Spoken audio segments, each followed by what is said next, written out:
Imaginez un enfant de 8 ans à qui on demande de ranger sa chambre. Ça paraît simple, hein, mais en réalité, c'est exactement la logique d'un SMSI. Monter un système de management de la sécurité de l'information, c'est un peu comme organiser cette chambre. Il faut comprendre le contexte, définir les règles, donner les moyens, agir, contrôler et améliorer. Je vais vous montrer comment chaque clause de l'ISO 27001 s'illustre dans cette métaphore. On débute évidemment avec la clause 4 comme on vient de le voir dans la vidéo précédente, le contexte de l'organisation. Avant même de dire range ta chambre, il faut expliquer pourquoi. Dans une entreprise, c'est comprendre les enjeux internes et externes, comme on vient de le voir. Dans la chambre, c'est se dire, si tu ne ranges pas, tu ne retrouveras plus ton doudou, tes cartes Pokémon risquent de disparaître, et quelqu'un va finir par se faire mal en marchant sur un Lego ou sur un Playmobil. Ensuite, il faut identifier les parties intéressées. Qui est concerné ? L'enfant, bien sûr, mais aussi les parents qui veulent un espace vivable et les copains qui viendront jouer. Puis on fixe le périmètre. On parle bien de la chambre, pas du salon ni du grenier. Dans un SMSI, ça correspond au périmètre exact sur lequel s'appliquent toutes les règles de sécurité. Et enfin, on officialise le système. À partir d'aujourd'hui, on met en place un vrai système de rangement avec des règles claires et qui pourront bouger évidemment au besoin et s'il y a des changements dans le système. Nous arrivons donc dans la partie 5, l'article 5, le leadership. Et donc un système ne marche jamais évidemment sans engagement de la direction. Ici, évidemment la direction, ce sont les parents qui jouent ce rôle. Ils montrent l'exemple, ils rappellent que le rangement est une priorité et ils encouragent l'enfant. Ils établissent une politique globale, bien entendu. Chaque chose doit avoir une place précise. Et ils répartissent les rôles et les responsabilités. L'enfant range, les parents vérifient, et parfois ils peuvent aider. Dans l'entreprise c'est pareil, le top management définit la politique de sécurité, il assigne les rôles et les responsabilités de chacun, et évidemment, il soutient les équipes. On arrive ensuite sur la clause 7, qu'on vient de voir, l'article 7, donc support. Évidemment, on ne peut pas demander de ranger correctement si on ne donne pas les moyens. Les parents apportent les ressources, donc des boîtes pour les jouets, une armoire pour les vêtements, des étagères pour les livres. Ils donnent aussi les compétences. Apprendre à l'enfant comment plier un t-shirt, apprendre à trier ses Legos, ses Playmobil. Et ils créent évidemment de la sensibilisation. Si tu laisses traîner tes jouets, quelqu'un va glisser. Ils organisent une communication qui est bilatérale. Ils disent clairement avant le dîner par exemple ou avant que l'on parte, c'est l'heure de ranger.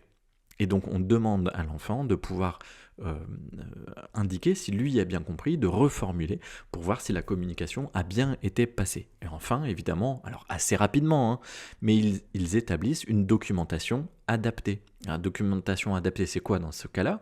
Ça pourrait être une petite affiche au mur qui dit les jouets dans la boîte bleue, les livres sur l'étagère et, les vêtements ou les déguisements dans l'armoire. Et dans une entreprise, c'est la même chose. On fournit les outils, la formation, on sensibilise le personnel, on communique sur les priorités et on formalise les règles. Donc là, on vient de terminer, jolie illustration. Et donc, on reprend à la clause 6, donc à l'article 6.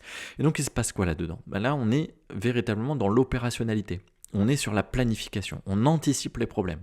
Et donc on fait une analyse de risque. Quels sont les dangers ? C'est quoi ? Dans une chambre, dans une salle de jeu, une chambre, perdre un doudou, se blesser avec un Lego, ne pas retrouver ses cartes Pokémon. On évalue ce qui est le plus grave et on décide des traitements adaptés. Donc peut-être que comme les cartes Pokémon sont plus importantes, on va décider d'une boîte spéciale pour ces cartes-là, qui sera peut-être fermée à clé. Et cette clé sera gérée peut-être par un parent ou par l'enfant. On va décider d'une boîte spéciale pour les Lego, une autre pour les Playmobil et ainsi de suite. Donc on fixe les objectifs. Par exemple, la chambre doit pouvoir être rangée en moins de 15 minutes chaque soir ou chaque fois qu'on le réclame. Dans une entreprise, ce serait un objectif mesurable de sécurité, par exemple la volonté d'avoir 0 incident critique, une disponibilité à 99,9% et d'autres exemples. Et bien entendu, il faut prendre en compte que si de nouveaux jouets apparaissent, on prévoit les modifications nécessaires. Peut-être faudra-t-il une nouvelle boîte, ou même réaménager l'armoire, ou carrément modifier l'organisation globale. On arrive à l'article 8, donc le fonctionnement. C'est le moment de passer à l'action. On applique les règles. On commence par les vêtements, puis les jouets, puis les livres, et on suit une planification opérationnelle claire. Alors ok, pour les enfants, ça peut être un peu complexe au début, mais une fois que c'est bien cadré, ils apprennent en fait à apprendre et à appliquer. Maintenant, le SMSI, c'est la même chose. Mais évidemment, on reste vigilant, hein. Un nouveau jouet dangereux peut apparaître ou un ballon qui peut rouler sous le lit. Donc nous, on doit aussi, nous en tout cas les parents, nous devons être les garants, tout comme la direction générale, du bon déroulé et de l'audit que l'on verra juste après.